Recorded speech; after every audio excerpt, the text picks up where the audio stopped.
É verdade que depois eu estudei Direito, eu estudei Jornalismo, mas eu tinha certeza que eu seria professor desde o dia que eu dei um seminário sobre o petróleo. E eu me encantei de dar o seminário, quase tudo que eu falei era inventado da minha cabeça. E eu me diverti muito em fazer aquilo.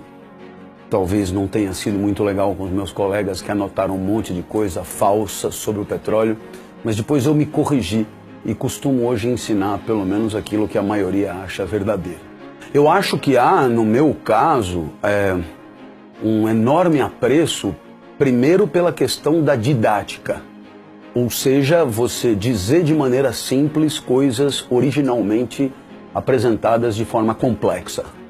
Então, esse desafio de aproximar a ideia do repertório do interlocutor, um repertório presumido, mas esse desafio de ser entendido por qualquer um, esse desafio de permitir que pessoas tenham acesso a ideias inicialmente complicadas através de recursos explicativos, através de exemplos.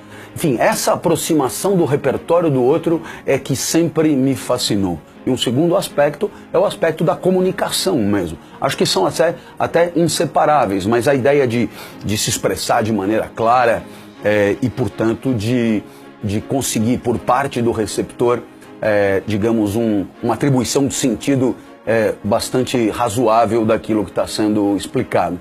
Então, sempre achei isso fascinante, talvez a atividade profissional mais fascinante que eu já possa ter desempenhado. Eu sei que o professor escreve livros, o professor participa de colóquios científicos, o professor faz pesquisa, o professor faz um monte de coisa, mas o que me fascina mesmo é a arte de explicar. Talvez haja um resultado social esperado, talvez haja um olhar da sociedade sobre o trabalho do professor, mas antes disso, há uma questão de aptidão, de natureza mesmo, de talento, tanto quanto o indivíduo que joga bola, o indivíduo que nada, que pinta, que canta.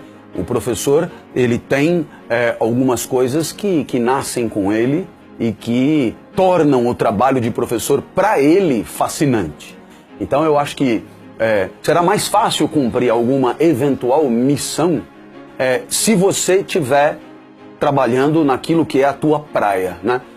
Porque aí você vai estar feliz, aí você vai estar tendo melhores condições de se aperfeiçoar, de buscar a perfeição de si mesmo, e aí tudo rola melhor. Eu acho muito complicado você ir atrás de grandes gestos de heroísmo, fazendo coisas para as quais você não está, por uma questão de talento, apto.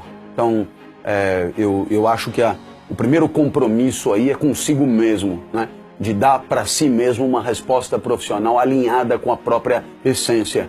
E aí teremos melhores condições de atender aquilo que a sociedade espera daquele profissional. Eu sou muito devedor de muitos professores que marcaram a minha maneira de dar aula e que eu não paro de homenagear e de reconhecer ao longo da minha trajetória.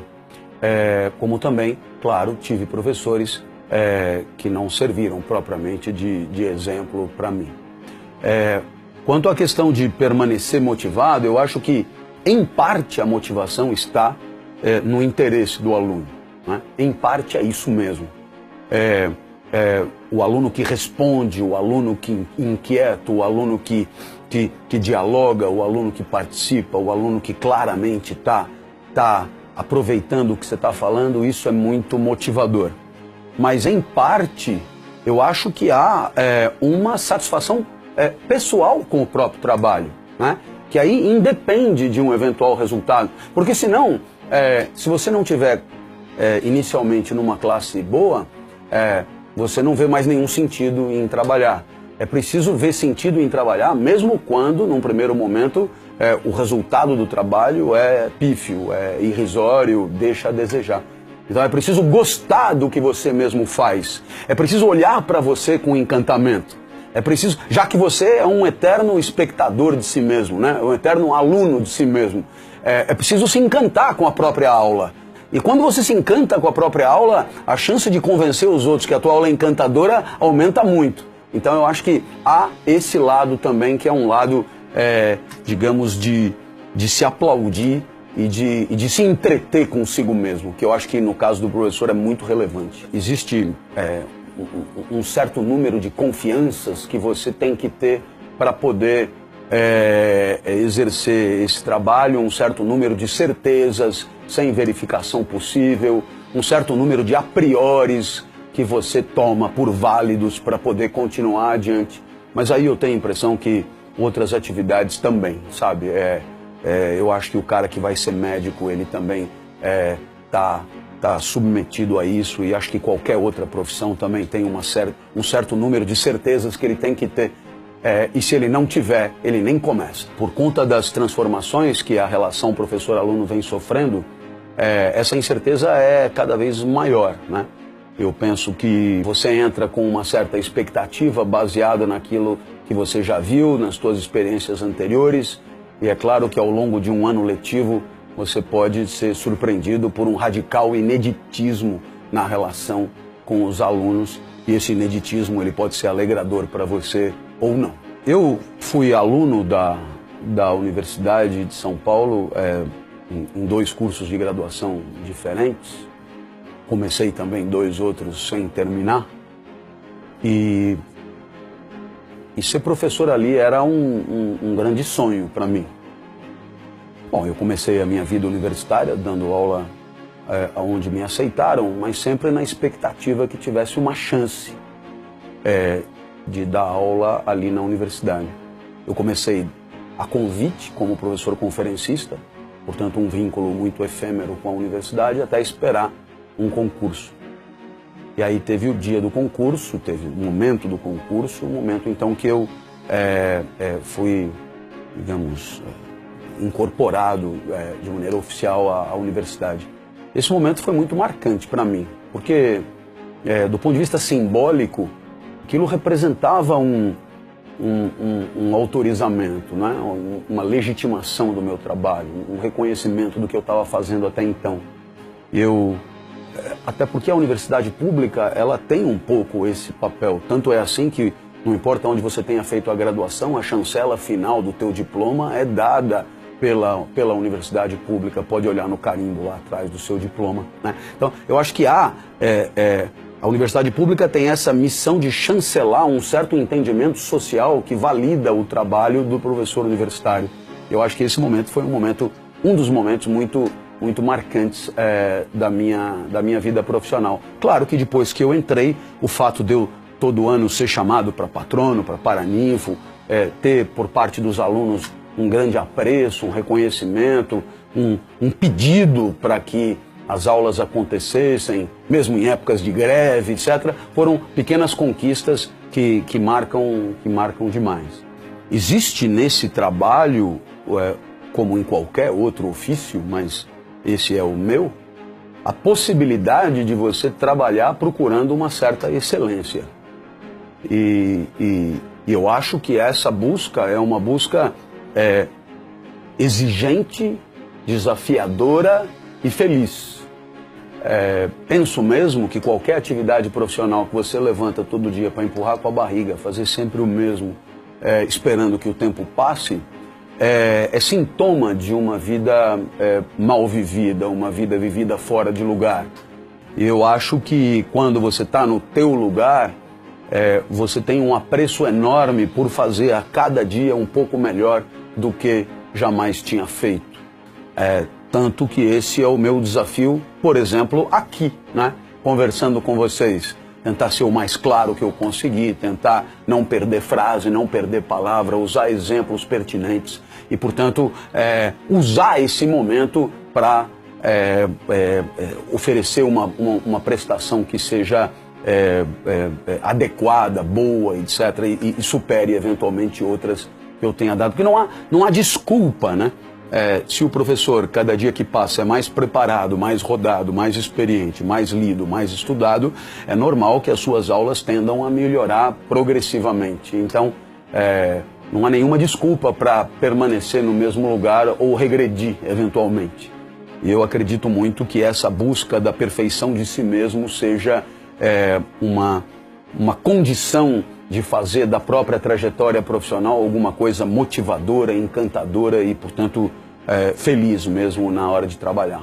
Eu acho mesmo que a fama, a notoriedade e muitas vezes o prestígio que um profissional tenha pode não ter muito a ver com a sua competência. Penso até que talvez possa ser o meu caso, pelo menos em parte, porque se eu tivesse que te dar exemplos de professores que marcaram a minha vida, eles não são propriamente professores destacados pela sociedade, aplaudidos, reverenciados, midiáticos, etc.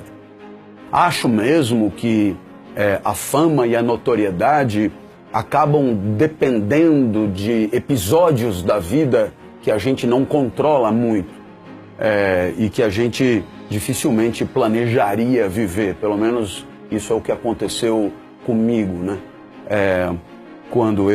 Você mencionou a entrevista no Jô. Quando eu fui dar essa entrevista no Jô, eu nunca poderia imaginar o que aconteceu com essa entrevista na internet.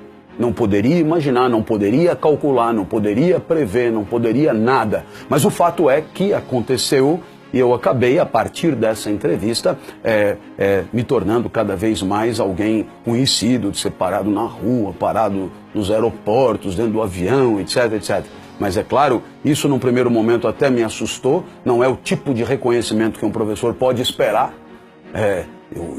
Puxe pela memória, professor, quando é reconhecido dentro da escola. Quando ele é incrível, ele é reconhecido na escola do lado.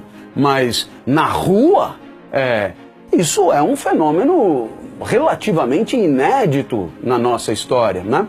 E isso é um pouco assustador, é o que acontece com o Karnal, com o Cortella, mas enfim, eles são incríveis mesmo, né? Então, merecedores de tudo e muito mais que eles conseguiram. Agora, no meu caso, fico contemplando às vezes sem entender muito bem o que está acontecendo, porque jamais esperei, porque o meu sonho não era esse, né? O meu sonho era ser um bom professor dentro da universidade. Era por aí que eu parava nas minhas conjecturas. Então, quando você estava lá atrás, você imaginava que... Mas é claro que não. Nunca tinha visto nenhum professor, eu não teria nem matéria-prima para imaginar. A mesma coisa que você imaginar um jumento voando. Né? Nunca vi, não é uma ocorrência constatável. É mais ou menos isso, o professor parado na rua é como um... professor parado na rua para tirar selfie é mais ou menos como um jumento voando. Não tinha visto, não sabia que podia acontecer. Então isso dado o ineditismo, até um pouco assustador. Mas os exemplos maiores de professor que eu tenho para te dar são de professores que não tiveram propriamente o destaque midiático que eu possa estar tendo nesse momento, né? Talvez eu pudesse citar, eu acho que um dos professores que mais marcou a minha vida foi o professor de literatura do cursinho. E o professor de literatura era de Ribeirão Preto, como eu. Ele chamava Fernando Teixeira e era conhecido como FT. Ele já faleceu. Ele era incrível e foi muito interessante porque recentemente um amigo resolveu fazer cursinho e eu fui com ele lá visitar. Recentemente, enfim, 4, 5 anos atrás, encontrei o FT. E eu tentei dizer, e ele me reconheceu e eu tentei dizer para ele o quanto ele era incrível.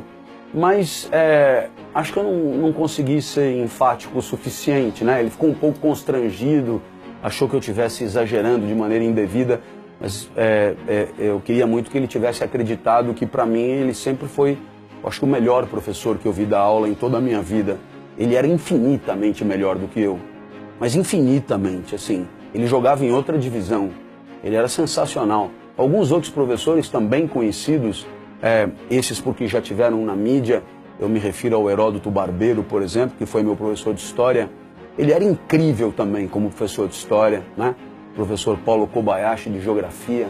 São professores que eu faço questão de destacar, porque foram professores de uma excelência didática que eu jamais conseguirei ter. E não importa a notoriedade, né? eles têm um talento que eu não tenho, eles têm uma potência didática que eu não terei nunca. Eu posso ser esforçado, né? Eu me comparo muito com o Birubiru do Corinthians, né? Tinha o Palinha, o Sócrates e o Birubiru, né? Eu sou o Birubiru, eu sou um cara esforçado, assim, eu vou lá dar aula, eu fico 4 horas focado para dar a melhor aula que eu conseguir. Mas não é um negócio fácil. Você sabe quando o cara faz fácil? Sei lá, você pega Montserrat Caballé cantando com o Freddie Mercury. O Freddie Mercury se esforçava e ela cantava, né? E tudo bem, cada um na sua. Eu sou um cara esforçado e Fernando Teixeira, por exemplo, é um gênio da didática, está em outro patamar. E eu te citaria tantos outros da minha trajetória, que talvez nunca tenham sido entrevistados assim, mas que foram infinitamente melhores do que eu. O Karnal é um exemplo, em que fique claro, né? O Karnal é outro exemplo que dá aula fácil, quer dizer, eu acho que ele gasta 1/5 das calorias que eu gasto para dar a mesma hora de aula, porque não sei, é fácil, para ele é fácil, ele é como o vento que venta, né? Ele é como a maré que mareia. Eu não, eu vou na contramão da coisa, para mim é um esforço, né? É uma dedicação mesmo, enquanto que ele não, ele joga porque é genial na arte de explicar, etc. E são tantos, né? Isso de impactar é outra surpresa para mim, né? Pessoas que me param para dizer, nossa, eu vi teu vídeo sobre não sei o quê e isso mudou a minha vida, mudou minha maneira de enxergar o trabalho, mudou minha maneira de enxergar a família e tal. Isso é outra coisa que me assusta, me espanta. Nunca eu imaginei a extensão, né, e a contundência com que um discurso pudesse afetar as pessoas que estivessem me ouvindo pela internet, pessoas que talvez eu nunca venha a encontrar. E, de certa maneira, eu acabei me dando conta da responsabilidade que era minha ao falar, depois de já ter falado muita coisa que talvez poderia ter evitado. Eu tenho absoluta convicção que o encantamento que você tem com o que você faz é um prêmio para quem optou por essa profissão que é difícil encontrar em outras. Existe um fascínio na arte de ensinar, eu não sei explicar melhor, mas é alguma coisa que quem sente não consegue mais abrir mão. Existe aí, nessa arte de tornar simples o que é complexo, nessa arte de trazer pessoas para a compreensão daquela ideia, um gesto de entrega, um gesto de amor, um gesto de oferecimento que traz para quem tem essa capacidade de amar ensinando uma compensação sem par. Estou absolutamente convencido que você, que é professor, sabe do que eu estou falando. Agora, caso você se sirva da função de professor para completar um orçamento, né? É um bico, é uma maneira de ganhar um tostãozinho a mais, etc. Eu sinceramente digo para você que talvez a estratégia não seja a mais inteligente, né? Fazer da atividade de professor uma forma de melhorar a remuneração econômica é não entender aquilo que a profissão de professor tem de mais nobre, que é justamente viver acreditando no amor pelo aluno. Acho mesmo que o professor é aquele que, antes de qualquer outra competência, tem a competência de amar o aluno, de fazer por ele aquilo que só ele, professor, poderia fazer. Eu sou Clóvis, eu sou professor, e se você também é professor, que tal vestir essa camisa também?